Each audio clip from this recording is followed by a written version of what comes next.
Assalamualaikum warahmatullahi wabarakatuh. Selamat siang semuanya. Perkenalkan, saya Mahfarida Pratama dengan NIM 4142510663 dari Program Studi D4 Teknologi Laboratorium Medik, Fakultas Vokasi Universitas Airlangga. Pada kesempatan ini, saya akan mempresentasikan laporan praktikum biokimia saya yang berjudul Pembuatan Kurva Standar Glukosa menggunakan metode 3,5 nitrosalisilat atau DNS dengan spektrofotometri UV vis. Next. Ini merupakan daftar isinya. Next. Glukosa merupakan monosakarida yang menjadi sumber energi utama bagi tubuh manusia. Peranannya sangat penting dalam bidang kesehatan, pangan, maupun bioteknologi. Untuk mengukur kadar glukosa secara kuantitatif, metode DNS banyak dipilih karena sederhana, sensitif, dan efektif. Prinsipnya memanfaatkan bawah intensitas warna yang terbentuk dalam reaksi DNS berbanding lurus dengan konsentrasi glukosa. Inilah dasar dari kurva standar yang akan kita bahas. Next. Adapun tujuan praktikum ini, yang pertama ada membuat kurva standar glukosa menggunakan metode DNS, yang kedua yaitu menentukan hubungan antara konsentrasi glukosa dan absorbansi, dan terakhir menentukan persamaan regresi linear dan nilai R pangkat 2 dari kurva standar. Next. Kita akan bahas dulu kurva kalibrasi. Apa itu kurva kalibrasi? Ini adalah metode analisis kuantitatif yang menghubungkan konsentrasi dengan absorbansi menggunakan persamaan Y sama dengan AX plus B, di mana A adalah slope dan B adalah intercept. Semakin mendekati angka 1, nilai R pangkat 2 menunjukkan linear yang semakin baik. Yang selanjutnya, ada spektrofotometri UV vis. Alat ini mengukur serapan cahaya oleh suatu senyawa pada panjang gelombang tertentu. Berdasarkan hukum Lambert-Beer yang menyatakan bahwa absorbansi berbanding lurus dengan konsentrasi. Next. Selanjutnya ada metode DNS. Reagen DNS akan bereaksi dengan gugus aldehid pada glukosa dalam suasana basah dan pemanasan, menghasilkan senyawa berwarna merah kecoklatan yang kemudian diukur pada panjang gelombang 550 nanometer. Seperti pada digambar, berubah warnanya dari muda ke tua. Lalu, glukosa sendiri sebagai gula bereduksi sangat ideal untuk reaksi ini karena intensitas warna yang dihasilkan sebanding dengan konsentrasinya. Next. Sekarang masuk ke metode praktikum. Praktikum ini dilaksanakan pada Rabu 11 Maret 2026 pada pukul 7 hingga 9 waktu Indonesia Barat di Laboratorium Biokimia. Next.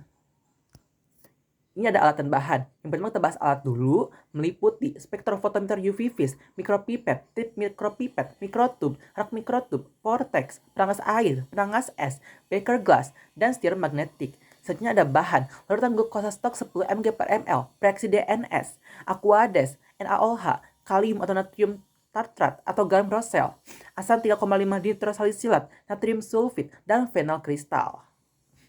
Next. Karena kami anak TLM, praktikumnya langsung ke pembuatan larutan standar, tidak membuat larutan DNS-nya. Di sini saya akan mengabarkan metode praktikum prosedur larutan standar dan pengukuran absorbansi, di mana dimulai dari larutan standar glukosa dengan konsentrasi 0,1, 0,2, 0,3, 0,4, 0,5, 0,6, 0,8, dan 1 mg per ml dibuat dari larutan stok 10 mg per ml. Selanjutnya, sebanyak 200 mikroliter sampel dicampurkan dengan 200 mikroliter aquades dan 100 mikroliter reaksi DNS. Kemudian, campuran di vortex hingga homogen, atau bisa juga menggunakan mikropipet untuk memikirkannya. Selanjutnya, campuran dipanaskan dalam perangas air mendidih selama 15 menit. Next. Campuran segera didinginkan dalam perangas es selama 20 menit setelah proses pemanasan selesai dilakukan. Selanjutnya, absorbansi diukur menggunakan spektrofotometer UV vis pada panjang gelombang 550 nanometer secara duplo, dengan aquades digunakan sebagai belangko pengganti glukosa. Yang terakhir, kurva standar dibuat dengan memplot data pada Excel sehingga diperoleh persamaan regresi linear Y sama dengan AX plus B serta nilai R pangkat 2. Next. Ini merupakan hasil yang saya peroleh dari 8 konsentrasi yang diuji 2 detik data yaitu pada konsentrasi 0,3 dan 0,4 mg per ml diidentifikasi sebagai outlier karena menyimpang dari pola linear, sehingga dihilangkan dari analisis. Dari 6 data yang tersisa, diperoleh persamaan regresi linear, yaitu Y sama dengan 2,6918X negatif 0,3013 dengan R pangkat 2 sama dengan 0,9979. Nilai R pangkat 2 ini sangat mendekati 1, yang menunjukkan linearitas sangat kuat dan memenuhi kriteria validitas metode analisis kuantitatif. Ini ada hasil dari pemanasan tersebut, ini reaksinya. Next. Nah, dari sisi pembahasan, nilai slope sebesar 2,6118 menunjukkan sensitivitas metode yang baik. Artinya, perubahan kecil pada konsentrasi glukosa menghasilkan perubahan absorbansi yang signifikan. Sementara intercept negatif 0,3003 kemungkinan disebabkan oleh kesalahan manusia, human error. Seperti ketidaktepatan pipetasi atau keterbatasan instrumen. Tapi perlu diingat bahwa metode DNS berpotensi mengalami mengalami overestimasi jika terdapat senyawa pengganggu seperti furfural atau HMF dalam larutan. Oleh karena itu, kemurnian sampel perlu dijaga dengan baik. Next. Nah, ini kesimpulan. Sebagai kesimpulan, kurva standar glukosa berhasil dibuat menggunakan metode DNS dengan spektrofotometri UV-Vis pada panjang gelombang 550 nanometer dengan persamaan regresi Y sama dengan 2,6918X negatif 0,3013 dengan R pangkat 2 0,9979 membuktikan adanya hubungan linear yang sangat kuat antara konsentrasi glukosa dan absorbansi. Dan demikian, metode DNS dinyatakan valid untuk digunakan dalam analisis kuantitatif glukosa. Metode ini terbukti sederhana, sensitif, dan efektif.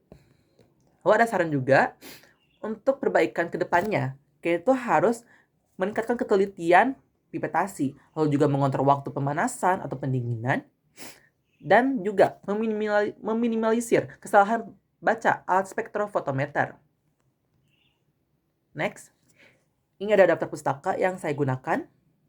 Bisa di QR code, di scan. Next. Nanti di sini ada lampiran, yaitu link video saya dan juga cara membuat PowerPoint di aplikasi Microsoft PowerPoint. Next. Demikian presentasi yang dapat saya sampaikan. Terima kasih atas perhatiannya. Mudah-mudahan bermanfaat ya. Wassalamualaikum warahmatullahi wabarakatuh.